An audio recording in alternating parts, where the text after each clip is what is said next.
Okay, so getting back into some more Ultimate Spider-Man, we do pick up with issue number 10. Now, if you are new to my channel, you're going to find out very quickly here that I'm a huge fan of the Ultimate Marvel Universe, the new one. Like, I like Black Panther, I like Spider-Man, I like the Ultimates, I'm hyped for Wolverine. Now, for Ultimate X-Men, that book right there is okay. Could be better, but like, hey, it's there. I still give it some love. But in the last few months, I became a huge fan of the Ultimates. And really, I felt like the Ultimates was the best book coming out of Marvel in the Ultimate Marvel universe. Now, I still have some love for Ultimate Spider-Man, but the whole idea of a slow burn was kind of killing me there. But again, it's Jonathan Hickman. He's known for being that slow burn writer. But then by the end of his work, you're going to be all like, ooh, that was good. And so for issue number 10 is him continuing the whole idea of being this slow burn storyline he's making for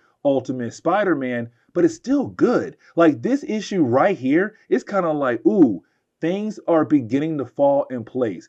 Things probably like next 2-3 issues are going to pop off very soon, especially because of Uncle Ben and J. Jonah Jameson. Let me explain. And so getting into the opening pages for today's storyline, we actually pick up with Uncle Ben and also J. Jonah Jameson. Now, the opening pages of this book does a great job in reminding us that in this reality, besides Uncle Ben being alive, that these two characters used to work at the Daily Bugle, but they left the company behind. And the reason why? Because it was owned by Wilson Fisk. Now, when it comes to Wilson Fisk, he says, listen, if I don't want that story published, it's not going to be published at all. And so for our two characters, they hated that a lot. They had so many great stories that were not told because of Wilson Fisk. And so they left the company and formed their own company called The Paper. Now, their main goal right now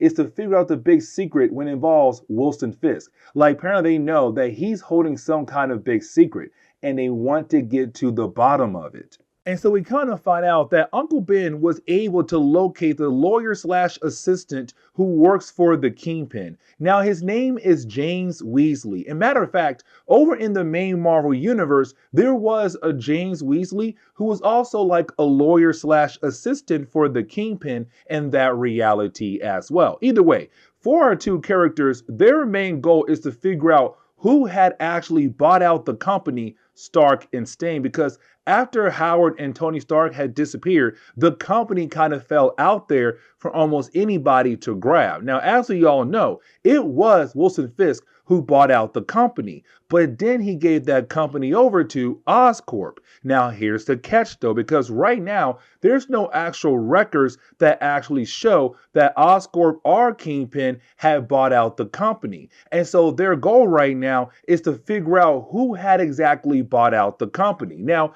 for our two characters, they realize that the actual purchase of the company has been going through many shell companies around the world. And that's the big problem right there, because they're not really able to pinpoint who bought out the company. But Uncle Ben and JJ, they found some paperwork. And of course, at the very bottom of it has a very nice signature on it. And that signature is James Weasley, who works for the Wilson Fisk. And so they're kind of like, hey, listen, did Fisk buy out the company of Stark and Stain? Now for James, he's not really trying to give our characters any kind of info that could get his boss in trouble. But he also tells our two characters, you are kind of looking at this in the wrong way. You need to take a different angle. And then he calls security, and our two characters are kicked out of the restaurant that he was at. Now for JJ and Uncle Ben, they kind of took that as maybe, just maybe, Wilson Fisk did not buy out the company. Maybe, possibly, somebody else bought out the company.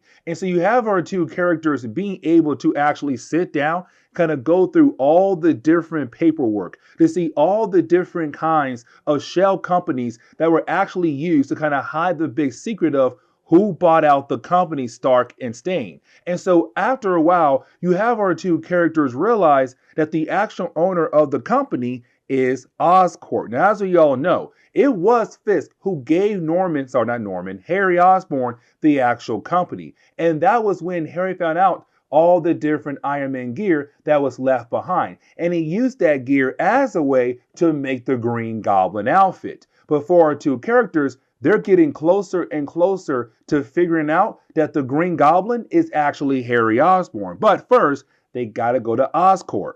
And so you have our two characters go over to Oscorp. Now, let's not forget that by this point in the Ultimate Marvel universe, with Norman Osborn being dead, Harry Osborn now being the owner, he shares the ownership with his wife, Gwen Osborn, or possibly Gwen Stacy. I want to say it's Gwen Osborn. Either way, those two characters work together when it comes to, owning the company. But she does most of the work when it comes to the company. Either way, you have Uncle Ben and JJ go over to her office. Now, we also can't forget that it was her and Harry who gave Uncle Ben, who gave JJ all the money they need to be able to start their company. And so it's kind of like, hey, Gwen, listen, I know that in the past that you had helped us when it came to starting our company, but we have been working on a story here. You see, this story is kind of telling us that you guys have bought out Stark and Stain by using a bunch of shell companies,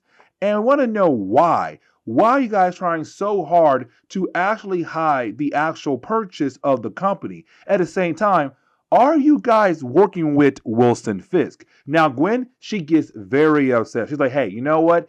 Get the heck out of here right now before I demand my money back and your company goes straight into the toilet.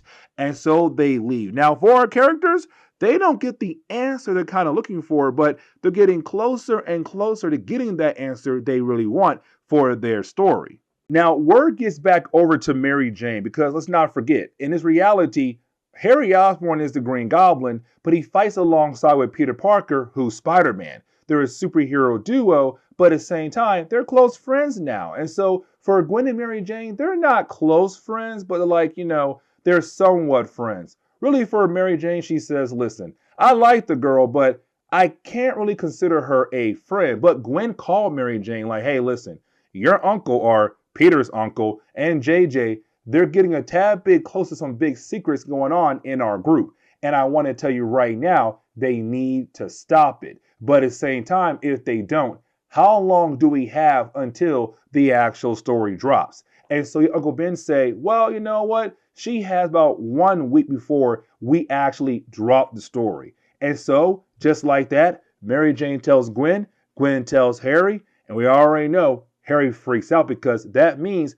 those two guys are getting very close to figuring out that Harry Osborn is the Green Goblin. And so 2 days later, you have Harry Osborn being able to meet up with Uncle Ben and also J. Jonah Jameson. Now, here's the thing, guys. You see, this meeting for me is kind of cool because you had Uncle Ben and JJ just basically taking bets against one another if Harry would do certain things when they finally met with him. And so you have one bet going in Uncle Ben's way and the other bet going in JJ's way. Either way, you have our two characters tell Harry like, hey, listen, we sat down, we looked over the notes. We did our research and we realized that you bought out Stark and Stain Company. You found their tech. You're using their tech right now to be the Green Goblin. But here's the problem we have right now. Why are you using the same tech that Fisk basically gave you? Because like I said earlier, Fisk had owned the company,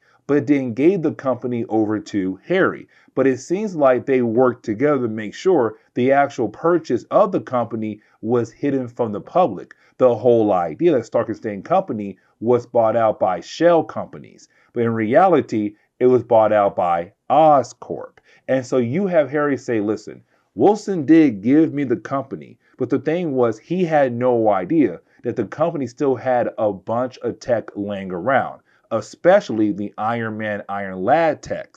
And so you had Harry say, I was able to take that tech and turn that tech into my Green Goblin suit.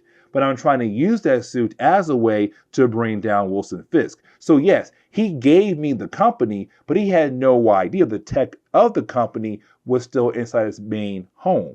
And so now I'm trying to use that tech to bring him down. And here's the reason why. See, you have Harry tell us that Peter told him, you can trust Uncle Ben. You can trust JJ. Those two guys, They're the best guys at having your corner. And so you have Harry hand over a USB. Now, this USB drive is really important because it contains everything that Harry and Peter had learned from Iron Lad. Everything that was left behind in the tech suit that Howard Stark and Tony Stark had made.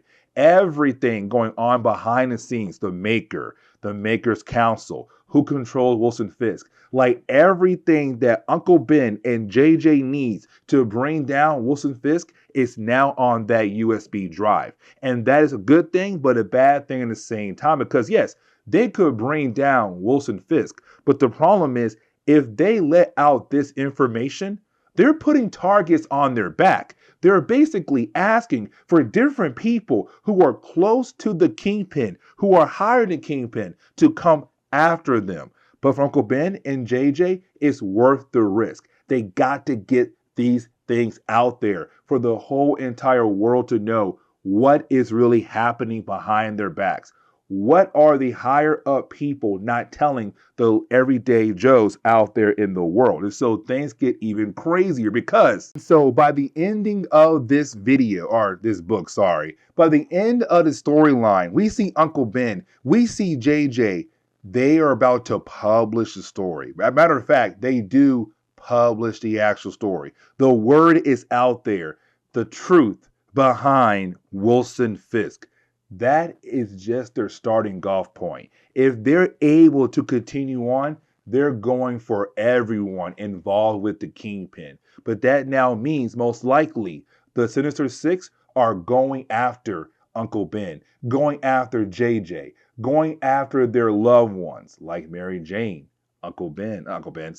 Peter Parker, and also his kids. Everything is about to get a whole lot crazier for our hero now. But this is where we are going to end today's comic book video. So please leave me a like down below and subscribe. Also, if you have any suggestions on books I should read, well, please let me know in the comments below because you never know, your suggestion could be a future video down the road. But guys, see y'all next time. Later.